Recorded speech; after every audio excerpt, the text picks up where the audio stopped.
Right, Scott, in this goal, first half, a couple of hours ago, you made an unbelievable save. Talk me through it.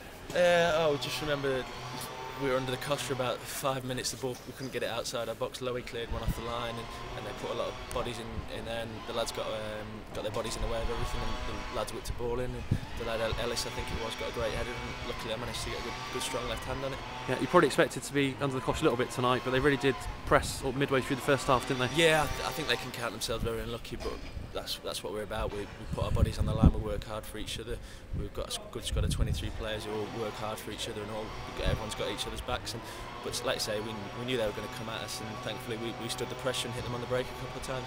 Yeah, the first thing Mark Yates said when I interviewed him after the game was about your professionalism this season, the way you reacted to Jack, the way you've come back from it. I mean, you sort of all paid off now, hasn't it? The way you've responded to it. Like everyone keeps saying, well, you're very professional, you do this, but for me that's part and parcel of the job. If you're in the team, you've got to work hard to stay in the team, and if you're out of the team, you've got to support whoever's playing and just try and work hard as you can to get your place. But obviously it's been an up and down season, but sometimes at the moment he's the fourth best goalkeeper in England, so sometimes you just got to hold your hands up and keep working hard and keep trying to get your place back.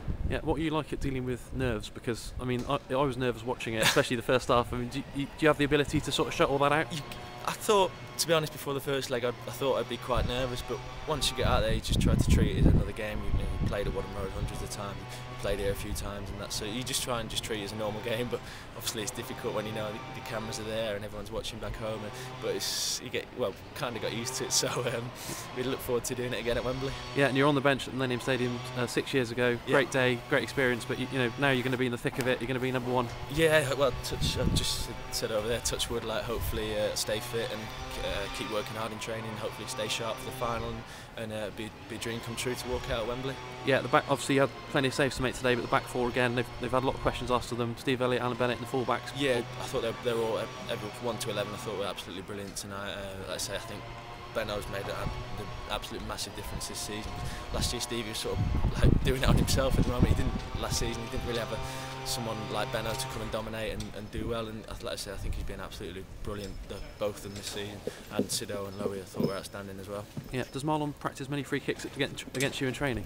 He practices them without a keeper, but I don't really think he needs a keeper in training because I think he collects a lot of them from down the bottom of seasons. But fair play to him, absolutely whipped it in. It was unbelievable free kick, and I think that's the moment that everyone knew we were going to Wembley. Yeah, and there has been a few dark moments over the last couple of years. The team been wrong end of the table, but those scenes at the end in front of the fans, brilliant. Yeah, like I say, that, this time last year I was on a stag do in Dublin, and as good a stag do as it was, I remember sitting there in a pub watching the Stevenage Torquay final, thinking, yeah, well, I'm having a good time, but there's nowhere else I'd rather be than in that playoff final. And thankfully this year we're getting our rewards, but it won't mean anything unless we go there and lift the trophy. Yeah. Have you been to the new Wembley before? I went. You like this one? I went with Matt Kendrick, who's at the Birmingham Post, to do the England. I can't remember who they played. The game, Fabio's last game, I think it was. Right. Sweden, sorry. And I went there, sat in the press box, and it was unbelievable. So to walk out there would be brilliant.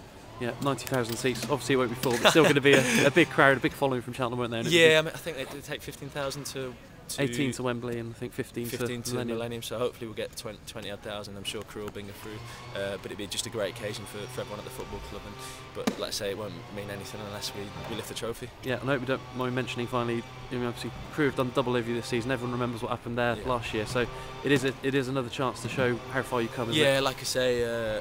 I mean, it would be perfect revenge for that 8-1. I mean, like I said before, no one will ever forget that day. But I'm sure it'll stick it back to them if we were to beat them. So, like I say, it's going to be a 50-50 game. It'll be a tough one for the bookies to call, but we go there having won 4 out of 4 and full of confidence. Yeah.